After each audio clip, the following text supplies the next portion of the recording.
ஜெய் சீதாராம். அடியன் பாதுகாதாசன்.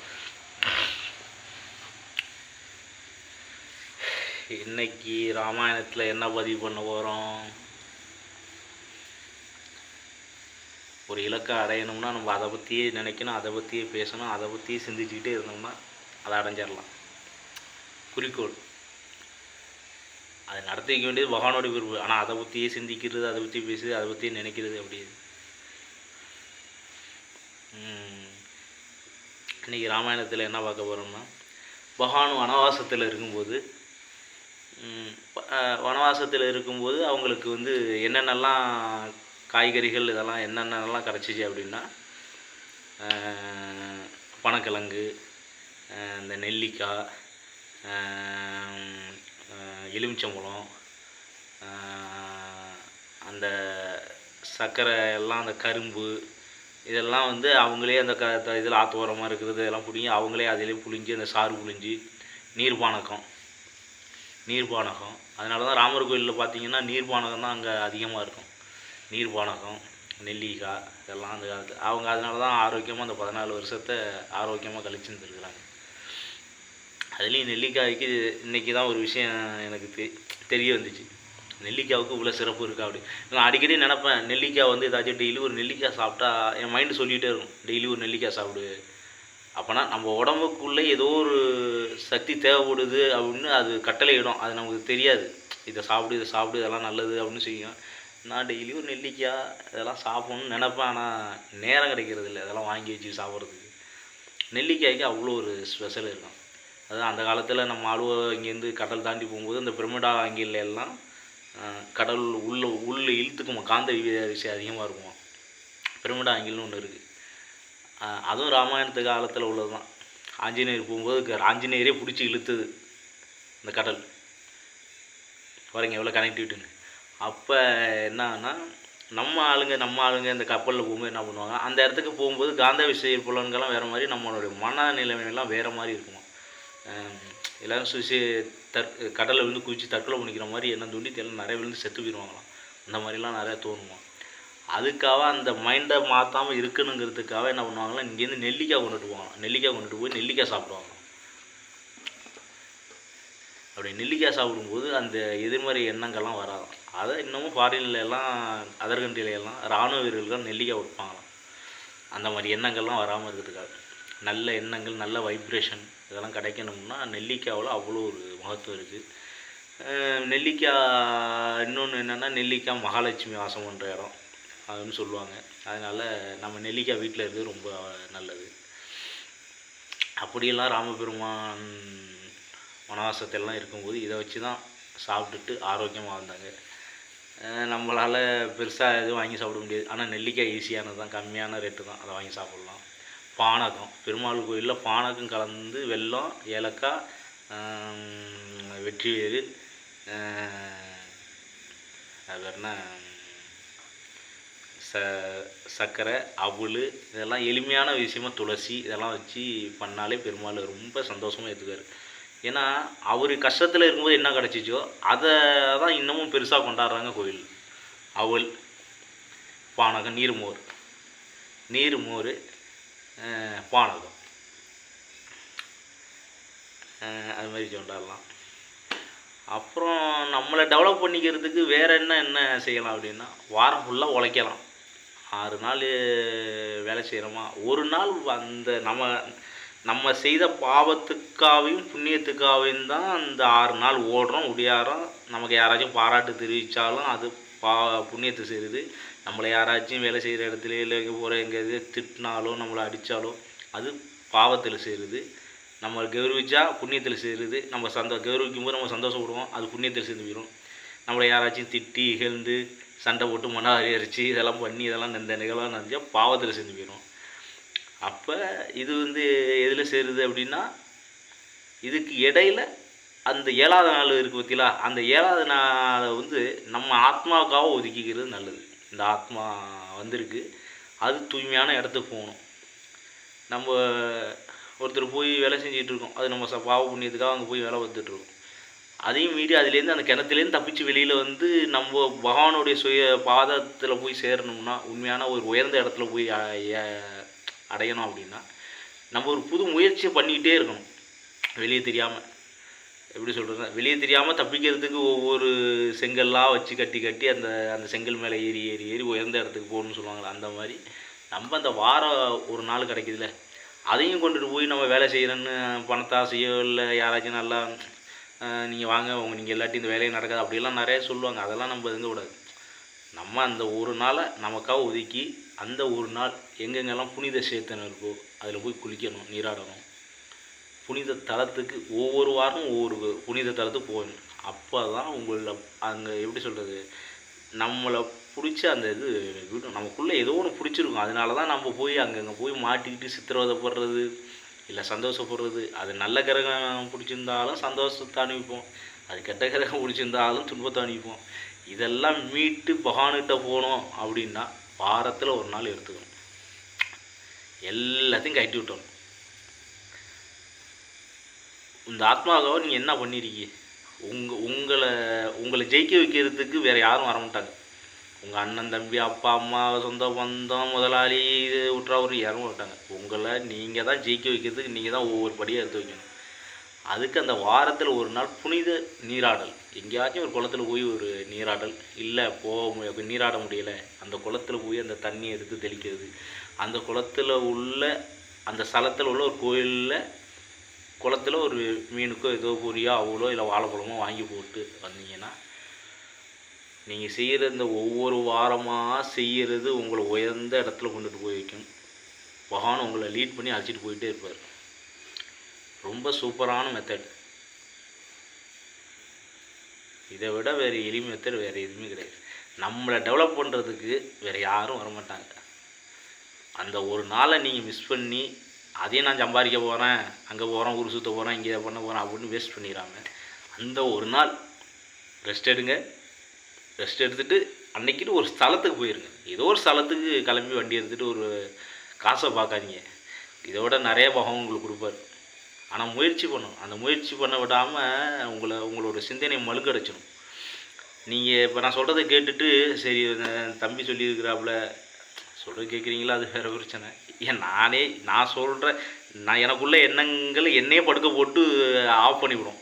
நானே நிறையா அனுபவிச்சிருக்கேன்ல, நானும் முங்கி அடித்து எப்படியோ பூந்து அதெல்லாம் பார்க்க விடாதுன்னு கிளம்பி போயிடுவேன். என்ன அந்த கஷ்டமாக இருந்தாலும் கிளம்பி போயிடுவேன். கிடைக்கிற கேப்லாம் எங்கேயாச்சும் ஒரு ஸ்தலத்துக்கு போயிட்டே இருக்கணும். ஒவ்வொரு ஸ்தலத்துக்கு போகும்போது ஒவ்வொரு தேவதையிலேருந்து உங்களை ஆசீர்வாதம் பண்ணிகிட்டே இருப்பாங்க. அங்கே நீங்கள் அவங்க போதான் உங்களுக்கும் உள்ள கனெக்ஷன் கிடைக்கும். ஒரு கடைக்கு போனால் தான் அந்த கடையில் உள்ள ஜாமானை நீங்கள் வாங்க முடியும். கடைக்கே போகாமல் வீட்டிலே இருந்தீங்கன்னா அந்த ஜாமான் உங்கள் வீட்டுக்கு வந்து சேர்ந்துருமா? ஒரு காய்கறி கடை போய் கத்திரிக்காய் வாங்கணும்னா கடைக்கு போனால் தானே அந்த கத்திரிக்காய் வாங்க முடியும். இன்னொரு இடத்துல மாவு விற்குது, மாவு வாங்கணும்னா மாவு அந்த அரைக்கிறதுக்கு போனால் தானே மாவு கிடைக்கும். இன்னொருத்தர் சீரகம் கிடைக்கிது, அந்த சீரகம் விற்கிற இடத்துக்கு போனால் தானே சீரகம் கிடைக்கும். இது மாதிரி ஒவ்வொரு பொருளும் ஒவ்வொரு இடத்துல விற்கிது.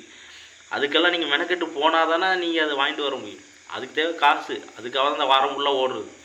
வாரம் ஃபுல்லாக போய் அந்த காசு சேர்த்து வச்சுட்டு அந்தந்த இடத்துக்கு போய் அந்த ஜாமானை வாங்கிட்டு வந்தாங்கன்னா நல்லா சொகுசாக நல்லா சாப்பிட்டுட்டு நல்லா நிம்மதியாக ஆரோக்கியமாக இருக்க முடியும்.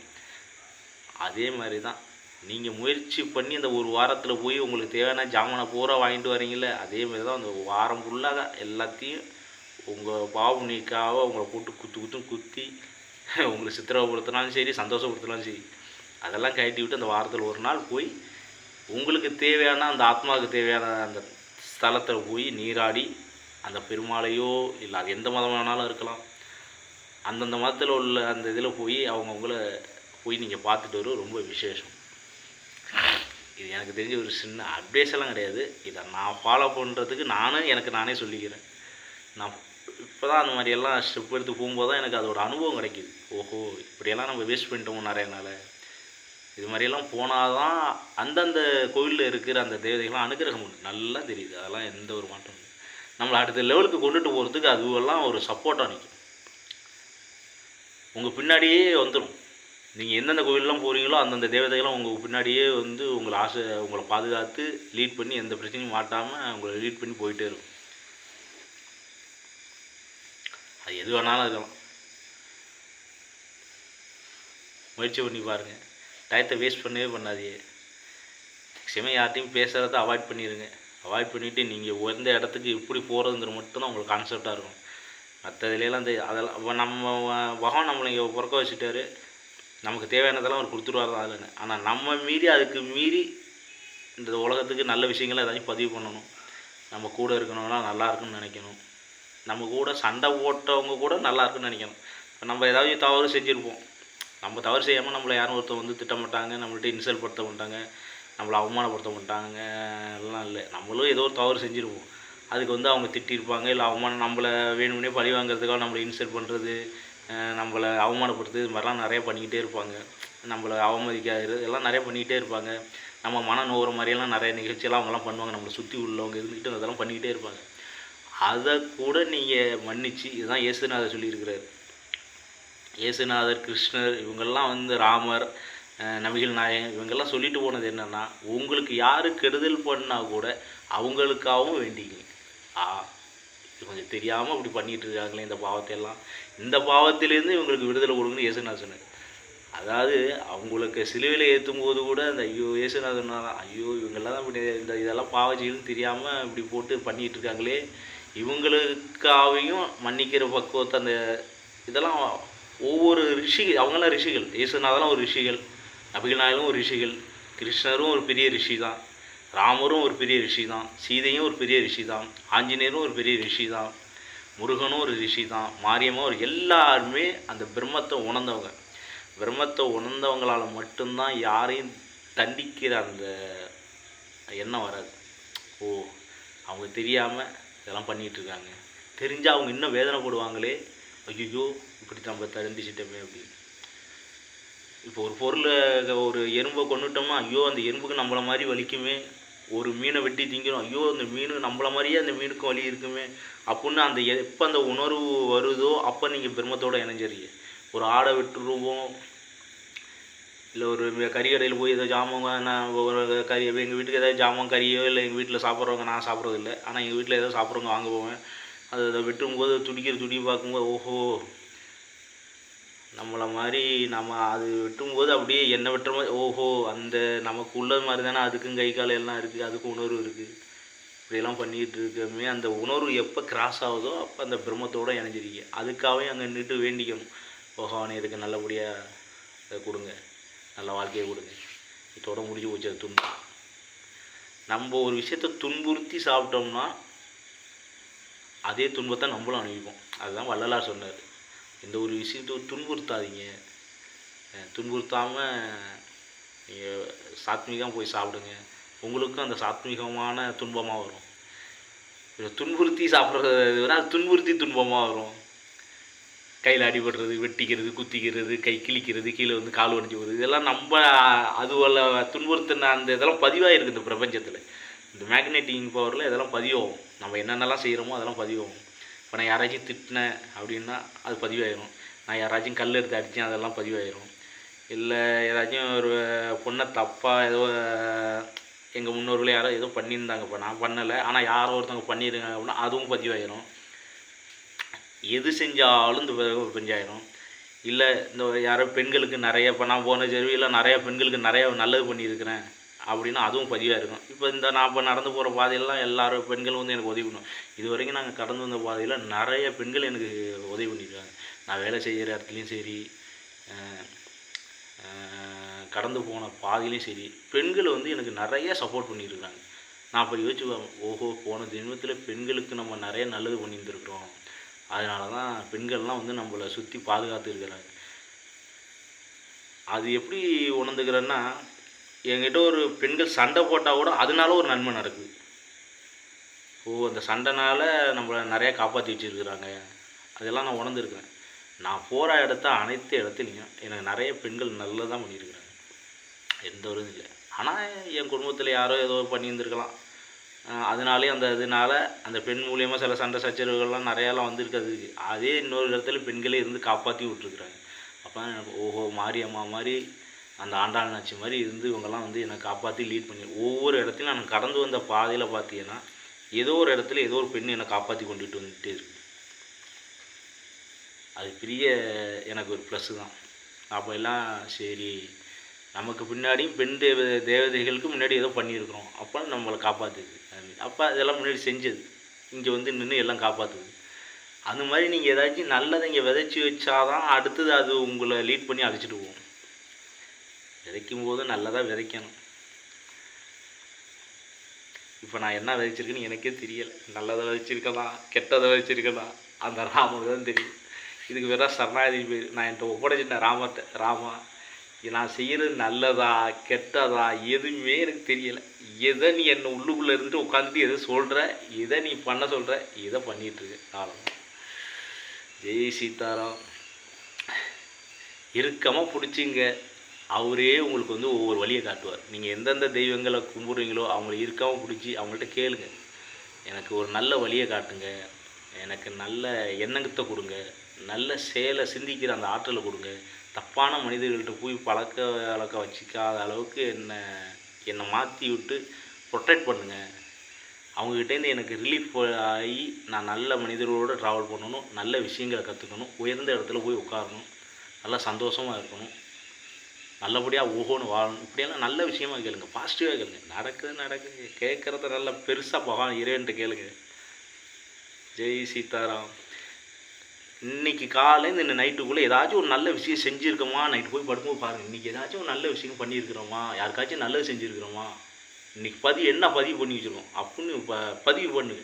போய் படுக்கும்போது ஐயோ அவங்கள திட்டி விட்டாமே, இவங்கள நோகடிச்சு விட்டாமே, இவங்களை கிண்டல் பண்ணி விட்டாமே, இவங்கள தப்பான வார்த்தையில் பேசி விட்டாமே, இப்படியெல்லாம் வந்துச்சுன்னா அதை நாளைக்கு வராமல் பார்த்துக்கிறதுல ரொம்ப கண்ணும் கருத்துமாக இருக்கும்.